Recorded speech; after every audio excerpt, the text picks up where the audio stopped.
Gente, boa noite, bem-vindo a mais uma aula de terça-feira. Hoje um tema muito interessante, manejo do delírio no departamento de emergência.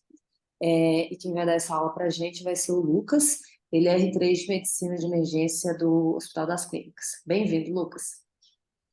Obrigado, Clarice. O pessoal me convidou para dar essa aula sobre o delírio no departamento de emergência. É, Vamos lá. A Clarice já falou, eu sou R3, né, do HC, e é uma aula que eu achei muito interessante porque é, é uma condição que, ao mesmo tempo, ela é muito comum, mas muitas vezes ela é negligenciada, ou muitas vezes a gente não tem tanta informação assim, baseada em evidência, no tratamento do delírio, né? Vamos lá.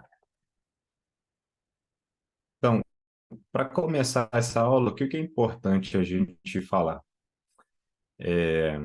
O delírio, ele está entre os distúrbios mentais mais comuns existentes aí principalmente no intra-hospitalar, né?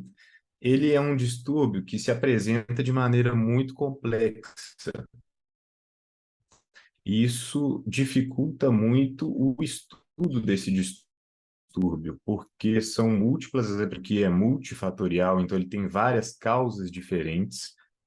Isso torna muito difícil estudá-lo, ainda mais em contextos que já são complicados por si só, como, por exemplo, o departamento de emergência, né, que a gente já sabe que é um local muito mais difícil de se fazer estudos, são pacientes graves, muito agudos, e a gente tem que levar isso em consideração quando a gente está estudando o delírio, né? Que nem sempre aquilo que a gente está estudando é aplicável à nossa prática. Às vezes aquilo está vindo de um outro, por exemplo, foi um estudo feito numa UTI, numa enfermaria, no departamento de emergência mesmo, os estudos eles são bem mais escassos do que em outras situações, né? O delírio está presente também em instituições de longa permanência e que são mais estudadas.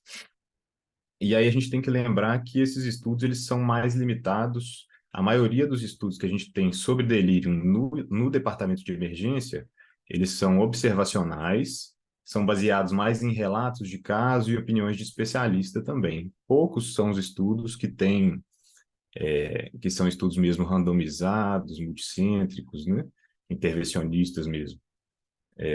Então, lembrar disso, a maior parte da literatura que a gente usa, ela está sendo extrapolada da UTI, por exemplo, para o departamento de emergência. O delírio, para começar a falar sobre o que é o delírio, né, só para a gente relembrar, ele consiste num estado de confusão mental agudo, diferente de outras condições psiquiátricas e neuropsiquiátricas, né? Ele consiste numa alteração do estado mental que tem que ser aguda, de início súbito. Ela tende a ser flutuante, então ela varia ao longo de horas ou ao longo do dia, né? E está muito relacionada com a desatenção. É um paciente que ele não consegue manter sua atenção.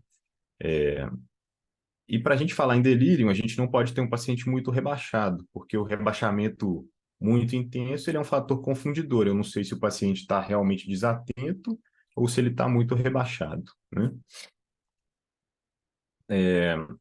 É interessante a gente falar, começando aqui, sobre outros termos que às vezes eles vão aparecer muito, para a gente não confundir e deixar bem definido o que que é cada um. Então, às vezes a gente ouve falar em encefalopatia, mas esse é um termo que ele é muito mais amplo, ele é um termo muito mais genérico, e ele se refere mais a qualquer disfunção neurológica que acontece de maneira aguda e afeta o sistema nervoso como um todo, mas não necessariamente toda encefalopatia é um delírio, né? A demência é um diagnóstico diferencial importante do delírio, que a gente vai falar bastante sobre ela, e é importante, então, a gente saber como que a gente diferencia a demência do delírio.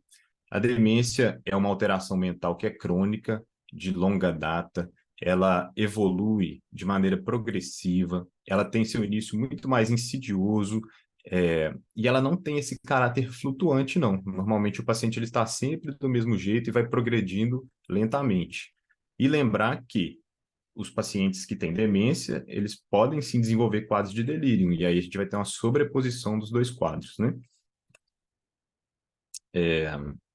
Bom, só para a gente relembrar rapidinho aqui a definição, porque vai ser importante para a gente reconhecer o delírio e, consequentemente, poder tratá-lo, né, na sala de emergência. Então, delírio, ele é caracterizado no DSM-5, né, como um distúrbio da atenção. O paciente tem dificuldade de focar, sustentar e mudar essa atenção. É uma evolução rápida, de horas a dias, ele se inicia de uma vez, ele tem uma alteração do estado mental em relação ao basal do paciente, né? Então a gente tem que levar em consideração também como que é o neurológico basal desse paciente. E a gente não pode atribuir, é um quadro que ele não é atribuível a outros quadros neurológicos que expliquem melhor a doença, né? Como coma, demência. E normalmente não, sempre, na verdade, ele é secundário a alguma alteração orgânica. Pode ser até que a gente não consiga identificar essa alteração, mas é um quadro decorrente de uma alteração orgânica. E aí a gente pode ter algumas alterações que podem estar presentes ou não.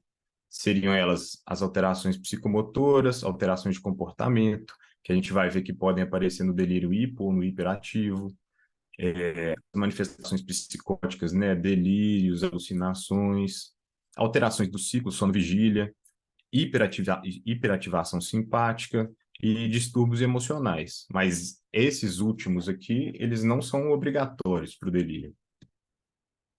Então tá, por que que é importante a gente falar sobre o delírio? Ele é muito presente dentro do intra-hospitalar, né? E ele também é mais estudado dentro do hospital também. Ele é uma condição médica que tem um risco muito maior em pacientes de maior idade, pacientes que têm muitas comorbidades, pacientes com baixa reserva cognitiva e pacientes graves. Como a gente está no departamento de emergência, a gente está o tempo todo lidando com pacientes que têm tudo para ter delírio, né? E é uma condição que tem muito impacto, é, pensando aí na gestão dos leitos de emergência, por exemplo, né? É uma condição que traz muito mais gastos na internação do paciente, aumenta o tempo de permanência desse paciente no hospital, aumenta a admissão deles em UTI. Então, sempre que a gente puder tratar, prevenir um delírio, a gente tem mais chance de conseguir liberar esse paciente da sala de emergência para um leito comum, sem necessariamente precisar conseguir um leito de UTI. Está relacionado com pacientes sendo readmitidos mais frequentemente no hospital nos próximos dias. Pacientes que apresentam delírio, eles têm chance muito grande de evoluir com declínio funcional, e são pacientes que têm uma alta mortalidade. Vários estudos aí mostraram que o delírio é um fator que atua de maneira independente sobre a mortalidade. É claro que ele está sempre ali associado com outras doenças, mas mesmo corrigindo, nos estudos, né, estatisticamente, corrigindo essa presença, isolando, né, o delírio como um fator, ele ainda assim aumenta muito a mortalidade. Tem estudos que mostram que ele tem taxas similares de mortalidade até igual sepse e AM, dependendo do contexto. Pode ser, por exemplo, de 37% de mortalidade em 6 meses. É, é uma alteração que está muito presente no ambiente de UTI, 70% a 80% dos pacientes vão desenvolver delírio. No departamento de emergência, essa estatística ela é de 10% de prevalência de delírio, mas é uma estatística muito difícil de se definir mesmo, porque é um ambiente muito menos controlado, né? É, e a gente faz um rastreio muito menor do que deveria, e o registro também do delírio, nem sempre a gente registra adequadamente. Ele pode passar batido, não sendo diagnosticado, de 54% até 89% das vezes. Então, com relação à classificação desse delírio, é importante a gente saber classificá-lo porque vai fazer diferença no nosso manejo do delírio. Então, classicamente, a gente tem o delírio dividido entre hiperativo e hipoativo. O hiperativo é aquele que o paciente está muito agitado, agressivo. O hipoativo é o paciente muito lentificado, retraído.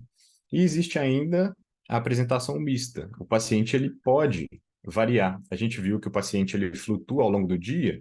Ele pode flutuar não só na intensidade do delírio, como também na apresentação, ora hipoativo, ora hiperativo também. Uma das coisas que a gente pode usar para tentar definir se o delírio é hiperativo ou hipoativo é a escala de Haas. É até interessante a gente registrar para a gente deixar claro em como que o paciente estava em cada momento, já que ele flutua, né?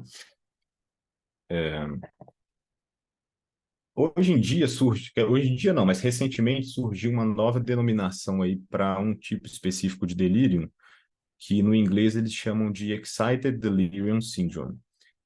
Eu vi algumas traduções falando sobre delírio agitado. Eu não achei uma tradução adequada, assim. Mas para o final, se a gente tiver um tempinho, eu vou falar um pouco sobre isso, que é importante a gente conhecer, que é uma coisa que está assim, em voga atualmente.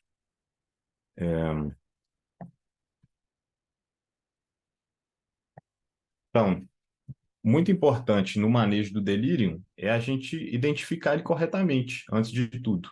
E para isso a gente precisa ter em mente também os diagnósticos diferenciais.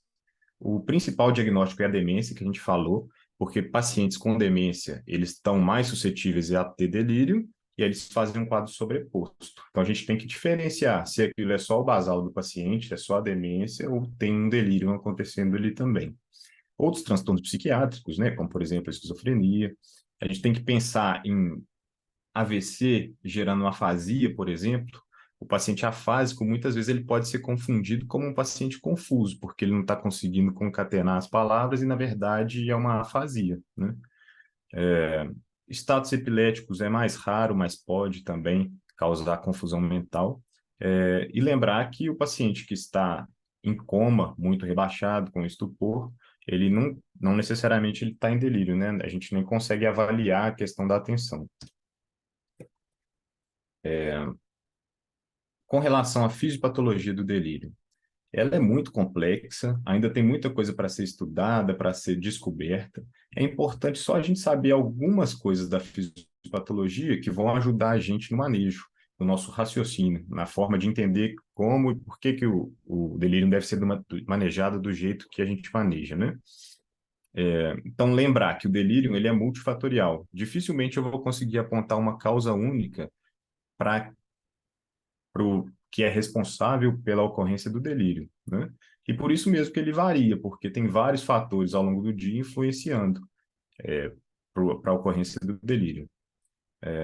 Uma maneira interessante que eu encontrei de pensar sobre o delírio, que eu vi alguns autores citando, é a gente pensar nele como uma disfunção cerebral difusa e aguda, igual a gente pensa, por exemplo, na disfunção renal, a gente tem a disfunção renal aguda, que pode se sobrepor a uma disfunção renal crônica, a mesma coisa com insuficiência cardíaca, por exemplo, né? O delírio ele está relacionado com alterações no funcionamento de vários neurotransmissores. Os principais são as vias dopaminérgicas, as vias de acetilcolina, serotonina e GABA. Então, por isso que é importante a gente saber, porque a gente vai ver vários medicamentos que atuam nessas vias. Outra coisa que contribui para o delírio são as citocinas inflamatórias também. O paciente que tem um quadro de inflamação importante, ele tem modificações por conta da sinalização das citotoxinas, ele modifica os caminhos, as vias neurais dele, e a liberação dos neurotransmissores. E normalmente o delírio ele vai ser uma combinação entre um quadro de predisposição, então o paciente já está mais susceptível a desenvolver delírio, fatores ambientais vão contribuir, e o paciente normalmente ele tem algum insulto agudo que levou também ao surgimento do delírio. Pode ser insultos diretos, como trauma, AVC, ou insultos indiretos mesmo, como a inflamação sistêmica. E aí, muito importante para a gente entender como o delírio ocorre e onde a gente pode intervir, é conhecer os fatores de risco e os fatores desencadeantes. Então, o delírio, ele tem fatores que aumentam o risco da pessoa desenvolvê-lo e tem fatores que podem mesmo desencadear o ponteiro aqui. Aqui desse lado, ó, vocês estão conseguindo ver o ponteiro?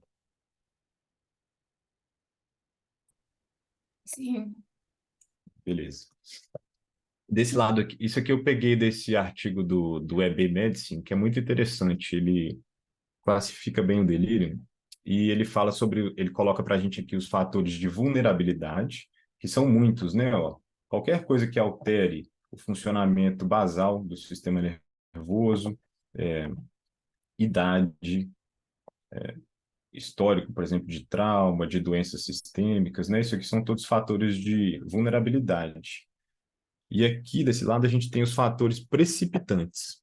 Nós, como a gente que está atuando no departamento de emergência, a gente tem que focar principalmente nessa classificação aqui, ó. Primeiro, a gente vai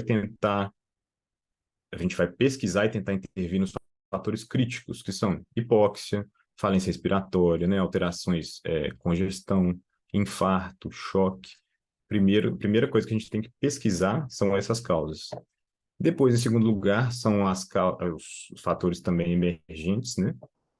Então, hipóxia, doenças sistêmicas, alterações metabólicas, endócrinas, falências de órgãos, né, hepáticas, sepse, infecção. Tudo isso aqui pode desencadear um quadro de delírio. E lembrar também aqui dos fatores heterogenéicos, principalmente polifarmácia e uso de catéter, né, urinário. Como que a gente vai avaliar esse paciente? O paciente que está em delírio, ele pode ou não apresentar uma ameaça para a equipe, né? Então a gente tem que sempre, como em qualquer emergência, pensar primeiro na segurança da equipe. Como a gente está, como se trata de uma emergência, é um paciente que tem que ser estabilizado, até porque o delírio, ele não é um diagnóstico em si. O delírio é normalmente uma manifestação de algo de algo orgânico que está acontecendo. Então a gente tem que abordar o paciente da mesma maneira, né, para a gente identificar o que está acontecendo. Então a gente vai usar a abordagem do ABCDE, depois que a gente estabilizou o paciente, tentar colher a história, que vai ser muito importante para a gente tentar definir o que está causando o delírio, né? E aí, para isso, é muito importante coletar uma história bem coletada com os familiares, principalmente para a gente saber qual que é o sensório basal daquele paciente. Fatores desencadeantes são coisas que a gente tem que pesquisar. Então, medicamentos, história de trauma, é, sinais que surgiram infecção, né? No exame neurológico, a gente tem que tentar identificar coisas que falem a favor de um diagnóstico diferencial. Então, se eu tenho um déficit focal, eu vou ter que investigar um possível evento neurológico, né? Lateralização, alteração de marcha, ataxia. E a gente tem que manter uma alta suspeição para delírio no departamento de emergência. A gente viu que grande parte das vezes o diagnóstico ele passa batido, né? Então, o tempo todo a gente tem que estar olhando para os pacientes, prestando atenção em quais são aqueles que têm maiores fatores de risco para desenvolver delírio, e nesses pacientes tentar identificar a ocorrência do delírio o mais cedo possível. Para isso, a gente tem até ferramentas de screening, que seria o CAN, né, que é o método de avaliação de confusão. Ele inicialmente ele não foi desenvolvido para o departamento de emergência, ele foi desenvolvido mais para cenários de enfermaria, de UTI, mas tem estudos atuais que já validam o uso dele no departamento de emergência, e ele tem uma sensibilidade e uma especificidade boa, né, de 86%, especificidade de 100%. E alguns estudos eles falam que uma das grandes importâncias de ter esse método de screening seria para a gente poder registrar em diferentes momentos como que o paciente está se apresentando. Porque a gente viu que o delírio ele tem um curso flutuante. Então, nem sempre eu vou conseguir diagnosticar o delírio no primeiro momento. Às vezes, eu só vou diagnosticar na reavaliação, na hora que eu vi que o sensório do meu paciente mudou. Então, é importante eu anotar os resultados para que a equipe possa saber como que o paciente tem ficado nos últimos tempos também. Aqui é a tabela do CAM. Basicamente, a gente vai avaliar 4 pontos, né? É um método de rastreio bem simples, bem rápido de ser feito. A gente precisa ter é, esses dois primeiros fatores aqui, eles têm que estar presentes obrigatoriamente, que é o início agudo e curso flutuante e alteração na atenção. E aí depois eu tenho que ter um dos outros dois, né? Ou eu tenho alteração do pensamento ou alteração do nível de consciência. E aí eu consigo diagnosticar o delírio. E aí, então, a gente identificou um paciente que a gente acha que pode estar tendo delírio, a gente fez o screening. Como que eu vou abordar esse paciente? A gente viu que o delírio, por si só, ele não é uma entidade médica isolada, né? Ele pode ser visto até como uma manifestação. Eu tenho sempre que pensar em causas para aquele delírio, investigar a causa base. Então, para isso, a gente pode lançar a mão de exames, só que a gente tem que fazer essa investigação de maneira racional, né? Não é interessante a gente sair fazendo uma investigação propedêutica padronizada e extensa para todos os pacientes, porque o delírio é uma coisa muito comum. Eu não vou conseguir investigar e, na maioria das vezes, nem vai ser necessário uma propedêutica extensa. Então, a gente tem que guiar pelo contexto, pela história clínica. A gente vai aprofundar essa propedêutica, então solicitar mais exames quando a gente tiver um quadro diferente. Ou seja, eu não estou conseguindo identificar uma causa provável na minha história. O paciente tem história de trauma, então eu vou ter que pensar em exames de imagem. O paciente tem sinais focais. Se o paciente ele tem estereotipias, por exemplo, eu vou ter que pensar em status epiléticos e tentar fazer um eletroencefalograma, né? Então, o uso de exames de imagem, por exemplo, ele deve ser racional, baseado na história do paciente. E a punção lombar também é uma das ferramentas que a gente tem para avaliar o delírio, mas ela deve ser utilizada quando quando a gente já lançou mão de outros exames que são mais disponíveis, mais comuns, e mesmo assim a gente não conseguiu elucidar, né? Aí a gente vai partir para a punção lombar. Então, chegamos aí na parte mais importante da aula, que é o manejo. Tá muito rápido, pessoal? Deu para falar e deu para pegar tranquilo? Tá dando para acompanhar tranquilo, Lucas, pode continuar. Ótimo, beleza. Então, como que a gente vai manejar o paciente que está em delírio? O mais importante de tudo é lembrar que o delírio ele não é um diagnóstico em si. Eu tenho que encontrar o que é responsável pelo surgimento daquele delírio. E aí sim eu vou tratar essas causas subjacentes. Aqui eu coloquei de novo, eu até repeti a importância, porque isso aqui é muito importante, a gente registrar sempre os achados. Toda vez que eu encontrar um paciente que tem uma alteração do nível de consciência, a gente deve deixar isso registrado em prontuário por dois motivos. Primeiro, porque o curso é flutuante, para a gente poder fazer o diagnóstico, né? Nem sempre a gente vai ver o paciente alterado naquele momento. Eu preciso ter uma noção do comportamento dele ao longo do tempo. E outro, por questões legais também. Porque depois a gente vai ver que na hora que a gente tiver que intervir no paciente, principalmente com contenção mecânica, contenção química, isso tem que estar muito bem descrito o porquê que a gente utilizou esses métodos, né? Lembrar que, para manejar o delírio, a gente tem que fazer uma intervenção que é multicomponente e multidisciplinar. Não existe uma medida única que a gente vai conseguir tratar o delírio, né? A gente tem que atacar em várias frentes diferentes porque ele é multifatorial. E os estudos mostram para a gente que o melhor para a gente tratar o delírio, o que é primeira linha, são as intervenções não medicamentosas. Isso é um pouco difícil no departamento de emergência, porque normalmente a gente vai estar, na maioria das vezes, se o paciente chega para a gente no departamento de emergência com delírio, são pacientes que normalmente têm delírios mais intensos, né? Então a gente normalmente vai ter que intervir medicamentosamente. Mas sempre que possível, tentar primeiro as intervenções não medicamentosas, até para a gente se resguardar também, né? Mostrar que a gente tentou primeiro aquilo que é a primeira linha e só depois, se não foi eficiente, a gente vai para a segunda linha. Quais que são as principais medidas para a gente, as medidas não medicamentosas, né? São as medidas de reorientação. Então, os estímulos visuais, auditivos, para o paciente saber onde ele está, que horas do dia é. Então, a presença de relógio, de janela, de gente, de familiar conversando com ele, para ele se orientar. Relembrar o paciente toda vez onde que ele está. Outra coisa muito importante são os auxílios visuais e auditivos, que isso faz muita diferença na sala de emergência. Normalmente o paciente vem na correria e aí não consegue trazer, por exemplo, o aparelho de audição, não consegue trazer os óculos. Lembrar de ver isso com a família, porque se o paciente não chegou em delírio, mas ele está sem esses aparelhos dele, ele vai acabar desenvolvendo delírio.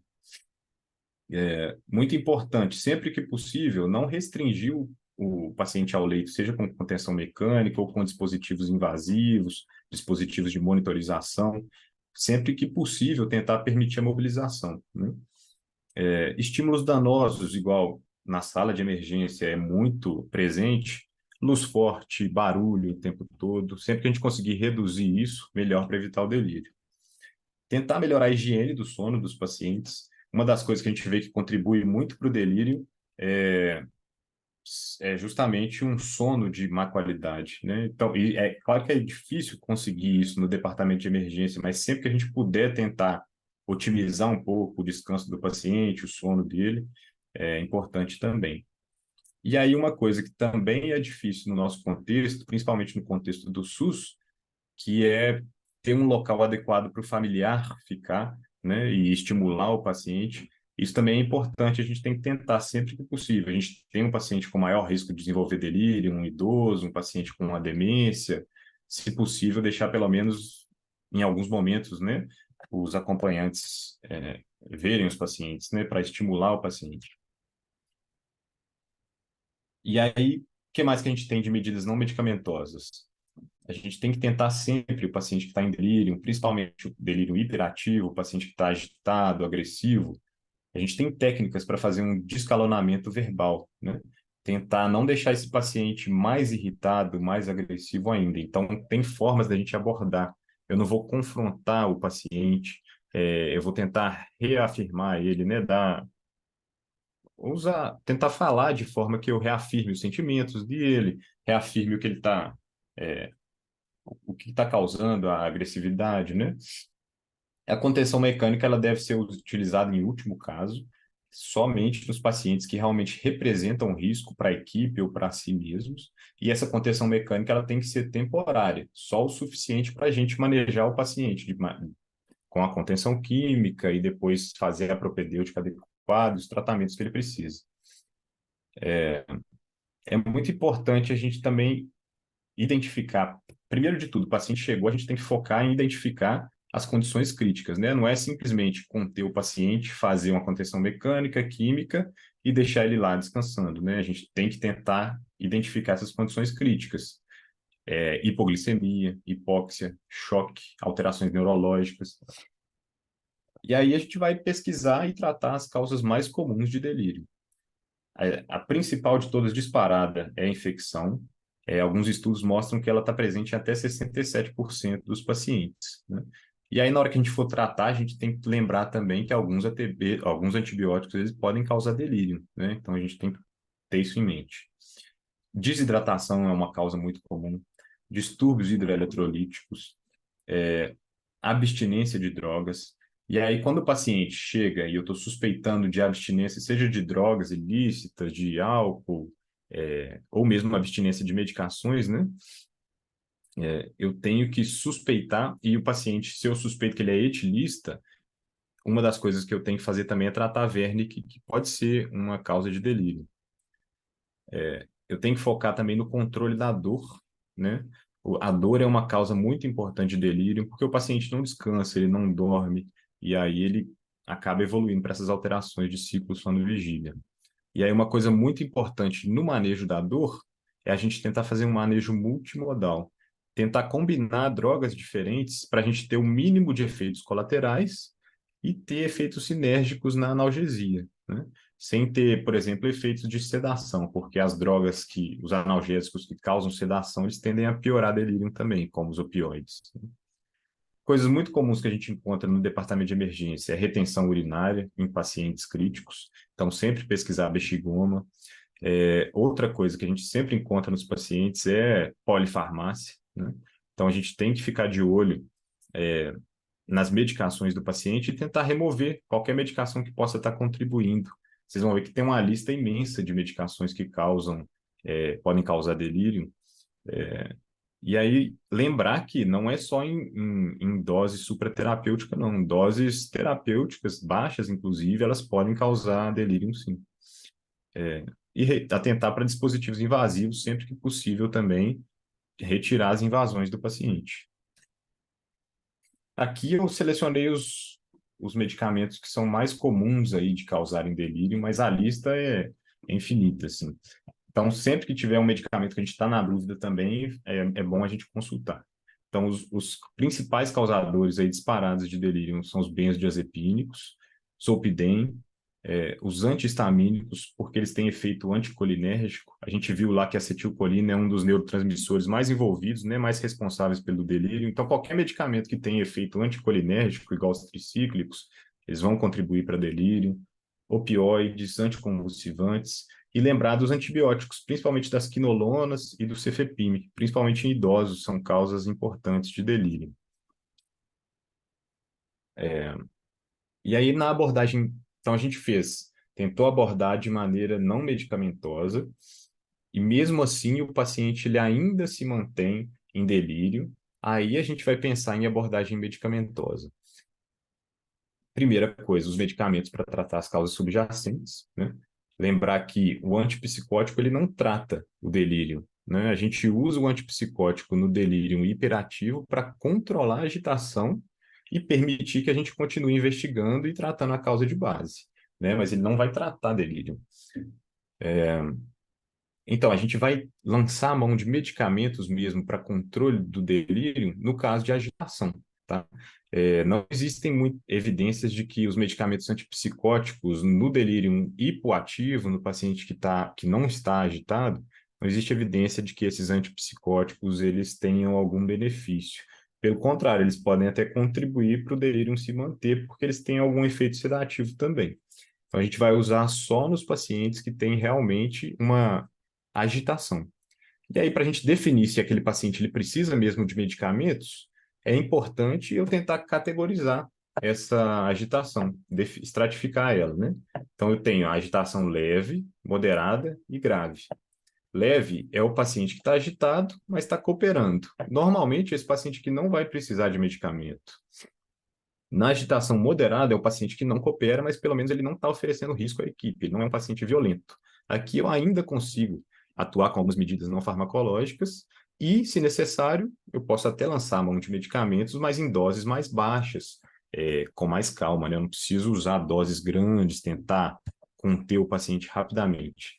Só no paciente grave, que está agressivo, violento, que traz risco à equipe, que a gente realmente vai ter que intervir de maneira medicamentosa. E lembrar que isso é temporário, é só para ganhar tempo e começar com as outras intervenções. Uma das máximas aí que a gente vê sendo falada na maioria dos estudos é esse start slow and go slow, né? Lembrar que a sedação a gente não consegue tirar, né? Então, vai fazendo devagar e avaliando a resposta do paciente sempre que possível. Isso é difícil, a gente sabe, né? Principalmente no SUS, às vezes a gente tem equipes reduzidas e a gente não pode se dar ao luxo, às vezes, de ficar por conta de um paciente só, contendo ele fisicamente e esperando as medicações agirem, ainda mais as medicações dos antipsicóticos, que às vezes são mais lentos, né? Mas sempre que possível, tentar fazer doses pequenas, aguarda o tempo de ação e aí vê se ela vai ter efeito. Se não tiver, aí sim eu repito a dose. Isso vai evitar desfechos ruins, efeitos colaterais, depressão respiratória, depressão, alterações hemodinâmicas, né? E sempre tentar também a terapia combinada ou multimodal. Toda vez que a gente, se possível, né, a gente combinar não medicamentosa com medicamentosa, combinar medicamentos diferentes para tentar usar doses mais baixas dos medicamentos e ter menos efeitos colaterais. Vários estudos já foram feitos tentando encontrar medicamentos que possam prevenir a ocorrência do delírio, né? Será que a administração profilática de antipsicóticos, por exemplo, de sedativos, pode prevenir a ocorrência do delírio? E a maioria dos estudos mostra que não existe nenhum medicamento que a gente possa mesmo fazer para prevenir. A maioria das vezes você vai ter piores desfechos ainda, né? Se você usar profilaticamente os antipsicóticos. Então, vamos falar propriamente das medicações que a gente tem disponíveis, né? Um dos medicamentos mais indicados para o controle da agitação no delírio hiperativo são os antipsicóticos típicos. E aí a gente tem disponíveis aí, nível, né? Na maioria dos serviços a gente não tem ele, mas é uma opção interessante também. É importante a gente conhecer. Então, o haloperidol ele é um antipsicótico de primeira geração. Uma das coisas aí que é complicada dele é o tempo de ação, porque ele pode demorar aí de 5 até 60 minutos para agir, né? Então, você conter mecanicamente um paciente por 60 minutos é difícil, mas é uma das principais alternativas que a gente tem. Ele pode ser utilizado tanto por via IM quanto via endovenosa. Agora, cabe uma observação aqui, não existe, o FDA não... Na verdade, eu estava olhando isso, inclusive o FDA ele nem autoriza o uso de antipsicóticos, qualquer um antipsicótico para tratamento de delírio também, né? Então, esses são como é que fala? São publicações do FDA muito antigas que ainda vão ser revisadas, né? Os estudiosos esperam que eles revisem isso nos próximos anos, mas por enquanto é off-label. A dose que a gente tem para o haloperidol é de 2,5 a 10 miligramas, né? E lembrar de reduzir isso em pacientes que possam ter mais efeitos colaterais. Existe um risco aí de prolongamento de QT que é muito falado nos estudos, mas tem alguns estudos mais modernos mostrando que a ocorrência das alterações de QT é muito baixa se a gente usa nas doses adequadas. Os estudos que mostraram prolongamento de QT, eles são estudos mais antigos, com pacientes psiquiátricos que tomavam altas doses de haloperidol para controle de esquizofrenia, né, em outro contexto mesmo. E aí sim, risco de sintomas extrapiramidais, os antipsicóticos de primeira, os antipsicóticos típicos, eles realmente têm mais risco. Então a gente deve evitar nos pacientes que já têm alguma alteração motora, alguma distonia e tem chance de desenvolver sintomas extrapiramidais. Os principais aí são os pacientes com Parkinson, com demência dos corpos de Levy. Outro medicamento que a gente tem disponível, então, o droperidol, ele sim é liberado para uso endovenoso. O início de ação dele é mais rápido que o haloperidol, mas ainda assim não é tão rápido assim, né? Ele normalmente ele age ali de 5 a 30 minutos. Ele tem uma meia-vida menor, então também tem menos efeitos colaterais na hora que o paciente está saindo da sedação. Ele é bem mais potente, então o ideal é que a gente não associe ele com outros medicamentos. O haloperidol a gente pode associar com, por exemplo, o midazolam. O droperidol, o ideal é não associar. E a dose é menor justamente por isso, que ele é mais potente. Lembrar que ele pode causar hipotensão ortostática, prolongamento do QT é a mesma coisa do haloperidol, e os sintomas extrapiramidais ele também pode causar. Os antipsicóticos atípicos, como eles são mais recentes, mais novos, existem menos estudos sobre o uso deles no delírio, principalmente no departamento de emergência. E outra limitação que a gente tem em relação aos atípicos é que, pelo menos no Brasil, não existe nenhum deles disponível em outra via que não seja a via oral, né? Então, para manejo dos pacientes mais agitados, eles não vão ser uma opção. Para pacientes que têm alto risco de manifestações extrapiramidais, eles são melhores, eles causam menos, né? Eles são úteis para pacientes também que já têm algum transtorno psiquiátrico prévio e que já fazem uso, porque aí o paciente, a gente já pode usar doses maiores também, o paciente normalmente já tem esses medicamentos, a família tem, né, disponíveis. Eles podem ser usados no departamento de emergência num contexto mais de tentar fazer doses de manutenção para o paciente. Então, a gente vai fazer a contenção mecânica, depois a gente vai fazer a contenção química com medicamentos de ação mais rápida, e depois, na hora que a gente estiver tentando manejar esse paciente, a gente pode usar esses medicamentos atípicos para tentar manter eles mais controlados, né? E os principais aí que a gente tem disponíveis no nosso meio é a quetiapina, risperidona, olanzapina, tá? Benzodiazepínicos. Isso aqui é meio controverso porque muitos estudos eles citam que o benzodiazepínico ele pode ser usado para conter os pacientes com agitação, mas ao mesmo tempo os estudos mostram também que os benzodiazepínicos eles são grandes responsáveis pelo surgimento de delírio, né? Então, a gente deve usar os benzodiazepínicos só se os antipsicóticos não conseguirem controlar a agitação. E pensar no uso mais pontual dos benzodiazepínicos e não no uso repetido, né? Ele seria mais mesmo para fazer aquela contenção inicial, porque ele vai atuar mais rápido do que o antipsicótico, mas logo depois eu tenho que pensar em outras medidas, eu não posso ficar repetindo o benzodiazepínico. Então, lembrar que eles induzem delírio, eles são muito úteis nos pacientes que estão em abstinência, porque aí sim, né, os pacientes eles vão ter uma hiperativação no sistema nervoso central e o benzodiazepínico ele controla isso. E também nas intoxicações, porque eles têm um perfil de segurança maior. Eles são indicados, então, para o paciente que não tem, o paciente que não pode receber o antipsicótico ou o paciente que recebeu e não respondeu. Lembrar dos efeitos hemodinâmicos e respiratórios, que são muito importantes, né? Então, aquela máxima do start slow e go slow é importante aqui com os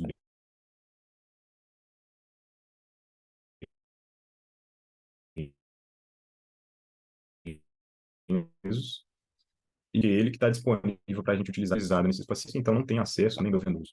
A dose recomendada é de 2,5 a 5 miligramas. Lembrar de reduzir essa dose para idosos. A ação dele é mais rápida que os antipsicóticos, né? 15 minutos normalmente para ele agir. E eles têm uma meia-vida menor também. A ketamina. A ketamina a gente usa para muitas situações, né, no departamento de emergência, mas infelizmente no controle da agitação do delírio ainda existem poucos estudos sobre o uso da ketamina. Até porque a ketamina é uma droga mais nova, né? E outra coisa que acontece também é que ela normalmente ela é reservada para os quadros de agitação mais grave, que são quadros que são muito mais difíceis de se fazer um estudo, né? Randomizado, controlado, sistematizado. Então, a gente tem muito relato de caso. A gente vai reservar, então, a ketamina para os pacientes que têm uma agitação intensa, que eles são pacientes que a gente observou uma necessidade deles serem contidos muito rapidamente, né? Se a gente viu que a gente não vai conseguir conter ele mecanicamente por muito tempo, é um paciente que eu preciso controlar ele mais rapidamente, é, eu posso lançar a mão da ketamina, sim. E também nos casos refratários, né, que não responderam antipsicóticos e nem responderam também aos benzodiazepínicos. A dose que a gente mais vai usar é a dose IM, que é de 4 a 5 miligramas. Ela age muito mais rápido do que os outros medicamentos, em 5 minutos. Então, ela é muito importante para a gente fazer esse controle inicial do paciente, para a gente conseguir conter ele, conseguir fazer os primeiros exames ali que a gente precisa coletar, as propedêuticas, e tentar iniciar um tratamento. Lembrar que a ketamina ela tem efeitos dissociativos, né? E dependendo da dose, da concentração que ela está no sangue, ela pode causar, piorar a agitação do paciente, né? Pode causar manifestações psicóticas, de delírio, de alucinações. Então, esses pacientes também a gente tem que ficar atento para quando o efeito do sedativo está passando. A gente não vai fazer a ketamina e simplesmente vai deixar o paciente largado lá, porque na hora que ele acordar, ele pode ter piora da agitação. Mais recentemente, tem também alguns estudos falando sobre Precedex, né, a dexmedetomidina, no controle do delírio. No departamento de emergência é mais difícil a gente conseguir utilizar. Esses estudos eles vêm mais das UTIs, né?